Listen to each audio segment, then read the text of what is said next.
This video is brought to you by Brilliant.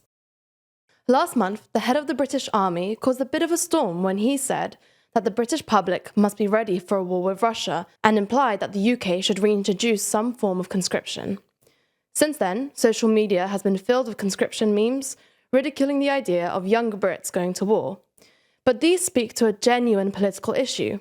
With Western armies struggling to find recruits, politicians across Europe are considering reintroducing some form of conscription, despite the fact that young people are more skeptical of the military than basically any previous generation. So, in this video, we're going to take a look at Europe's recruitment crisis and why conscription is coming back into fashion on the continent.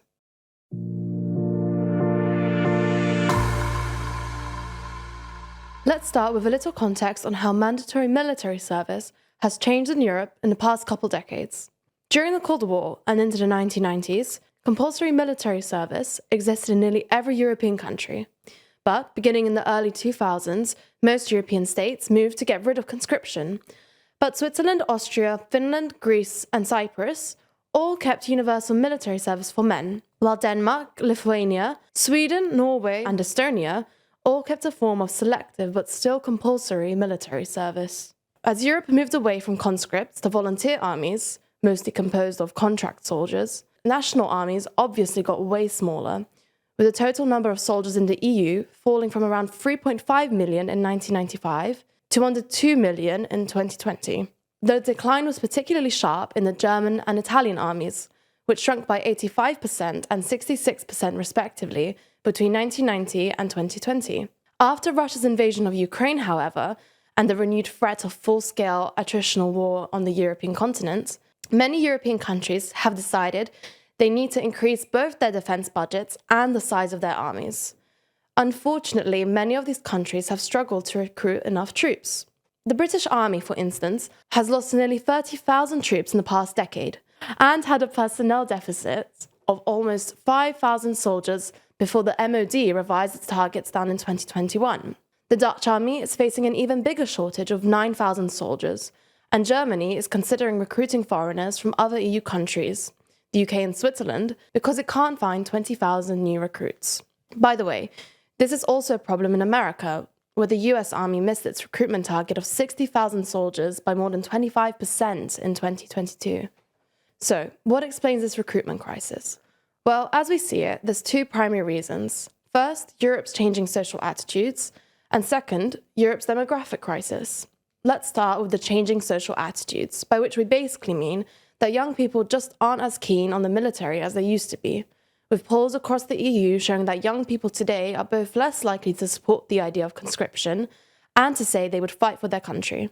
While over 50% of Finns, Greeks, and Swedes say they would, Gallup polling suggests that only 25% of Western Europeans say they would fight for their country, ranging from 29% in France to just 18% in Germany. For context, that same poll suggests that 71% of Chinese, 59% of Russians, and 44% of Americans say they would fight for their country. In a sense, these stats understate the severity of the recruitment crisis because they don't take into account the fact that young people, who are the ones being recruited, are even less keen on the military. While we couldn't find any EU-wide data, we found polling from Germany, Latvia, and Britain suggesting young people are significantly less keen on military service than their elders. Similarly, in America, just 9% of those aged 16 to 21 said they would even consider joining the military in 2022, and young Americans are significantly less pro-military than older generations. The second reason for this recruitment crisis is Europe's unfavourable demography. According to the latest available data by Eurostat, the EU's fertility rate was about 1.5 in 2021, well below the replacement rate of 2.1. A decline in the number of young people obviously reduces the pool of potential recruits, but low fertility rates also mean an aging population, and older societies are generally less enthusiastic about war and the military. For instance, this paper from 2019 found that the likelihood of a war between states drops sharply once countries reach, first, a median age above 30 years, second, a life expectancy above 75 years, and third, a fertility level below 2 births per woman. Anyway, in the face of this recruitment crisis, a growing number of European countries are contemplating or actively working on the reintroduction of military conscription. In Germany, Defense Minister Boris Pistorius has described ending conscription as a mistake, and the president of the German Armed Forces Association has come out in favor of reinstating the draft. While the idea of national service has been soundly rejected by the current Scholz government, it's popular with the German public, and especially amongst voters for the CDU and AfD, who look overwhelmingly likely to lead the next German government.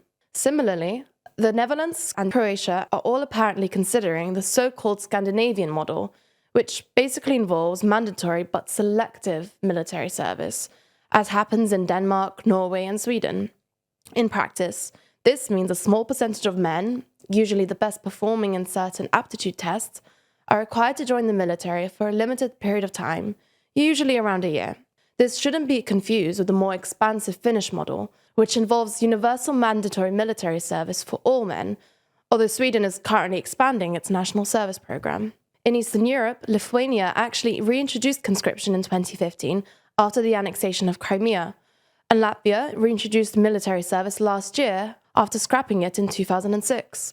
At around the same time, the Romanian Prime Minister suggested that the government may consider reinstating compulsory military service to help it increase the size of the Romanian army by 25%. And the Romanian government published a controversial bill mandating that military-aged men living abroad have to return within 15 days in the event of a general mobilization. While all this is mainly a reaction to Russia's invasion of Ukraine, there's also renewed interest in conscription in the Balkans, but mainly in reaction to escalating regional tensions, especially between Serbia and Kosovo. Last year, the Serbian Defense Minister Miloš Vučić formally proposed reactivating conscription to President Aleksandar Vučić. And last month, the Ministry of Defense in Croatia proposed the reinstatement of conscription and military training in secondary schools. All in all, it's clear that conscription is becoming an increasingly popular idea in Europe, but this is likely going to be politically contentious, given young people's attitudes to the military.